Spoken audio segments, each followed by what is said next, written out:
So, you've done it. You've battled for product market fit, you've closed those crucial first deals, and now you have a real, live list of customers. Awesome. But once the ink on the contract is dry, a huge question pops up. What's next? How do you take that first win and turn it into a real, long-term, growing partnership? Well, the answer, and what we're going to break down in this explainer, is a role that people often get wrong, but it is absolutely vital for scaling up.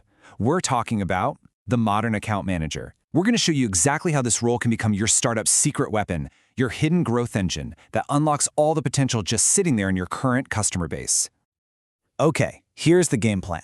We're going to start with the sheer size of this growth puzzle. Then we'll clear up the confusion between two really important players, the account manager and the customer success manager. After that, we'll get into the 6 essential hats a great AM has to wear, peek into their day-to-day world, and wrap up with a playbook on exactly when and how to hire one. First things first, the growth puzzle. It's so easy for startups to get completely obsessed with hunting for new logos, new customers, that they totally miss the massive opportunity that's staring them right in the face. The potential just waiting inside your existing accounts is, well, it's huge. And when I say huge, I mean look at this number. Research from the Rain Group found that a whopping 76% of organizations feel like they should be growing their strategic accounts by at least 25%. Think about that. That's not a small bump. That is some ridiculous upside just waiting for you to go and get it. Now, to actually get that growth, you need the right players on the field, in the right positions. And this brings us to something that honestly trips up a ton of startups. What's the real difference between an account manager, or AM, and a customer success manager, or CSM? Let's clear this up once and for all. This chart lays it out perfectly. The account manager is all about one thing: revenue.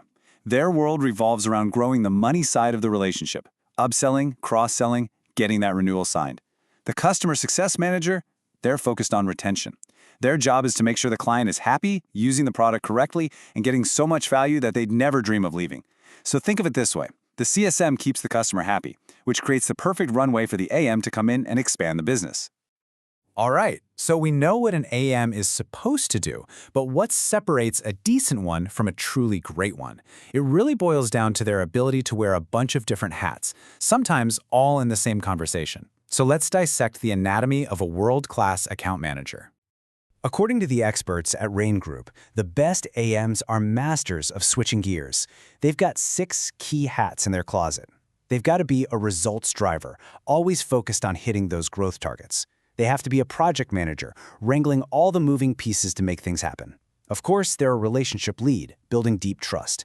They're also a master collaborator, acting as the bridge between the client and your own teams. They need to be a technical expert who knows your product inside and out. And finally, they have to be an innovator, someone who brings new and valuable ideas to the table. But here's the twist. This is where it gets really interesting. Because while all those hats matter, the skills that create the biggest divide between the top performers and everybody else, well, they might surprise you. It's not just about being a smooth talker. The #1 skill that separates the best from the rest is being an amazing project manager, followed by being an innovator. So what does that even mean, being a project manager in a sales context? It's simple. The best AMs are masters of getting things done. They are the organizer of the process of capturing revenue. They don't just hope for growth. They build a detailed plan, they line up the right people, and they drive it all the way to the finish line. It's that discipline that turns potential into actual dollars. And this is especially critical in a startup. This quote from the Nudge Group just nails it. An AM in a big, slow corporation might be running a marathon.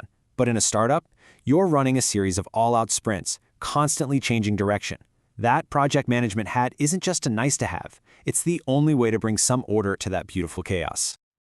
Okay, so we've covered the theory, the skills, the hats. But what does this actually look like on a Tuesday afternoon? Let's zoom in on a day in the life of a startup AM, the real responsibilities and the biggest hurdles they have to jump over. At its heart, the AM's job is to be a human bridge. They're the go-to person for the client, sure, but they're also the champion for that client inside your company. They're constantly translating client needs to your product team, chasing down answers from support, and making sure everyone is on the same page. They're basically the human API between your business and your client's business. And one of the biggest challenges they face every single day is the nonstop flood of random requests. That quick question from a client that ends up derailing their entire week. The best AMs handle this by leaning on that #1 skill we talked about, project management. They take a breath, they figure out how this new request impacts everything else they're working on, and, this is key, they track everything. It keeps everyone accountable and makes sure nothing important gets lost in the noise. Okay, so let's say you're convinced. You see the power, you want this growth engine working for you. Now for the million-dollar question. When and how do you actually go about hiring one for your startup? Getting the timing right here is everything. So here's the timeline. When you're in that super early stage, the founders have to be the ones talking to customers, period. That feedback is pure gold. But as you enter the growth stage, there's a specific order of operations. You hire customer success managers first. Why? You've got to stop the leaks in the bucket, solidify that customer base, lock down retention. Then, once you have happy, stable customers, you bring in the account managers to build on that strong foundation and drive new revenue. So how do you know you're at that point? The warning signs are usually pretty clear. Your team just can't keep up with all the client emails and calls anymore. Maybe you're starting to see customer satisfaction scores dip a little. You just have that nagging feeling that you're leaving money on the table because no one has time to explore upsells. If you're nodding your head to any of these, yeah, it's probably time. So let's leave it with this final thought. When you look at your list of customers right now, what do you really see? Without a dedicated engine focused on growing those relationships, is that list an untapped gold mine of future revenue? Or is it a ticking time bomb of neglect, just waiting to churn? The modern account manager is the person who makes sure it's the gold mine.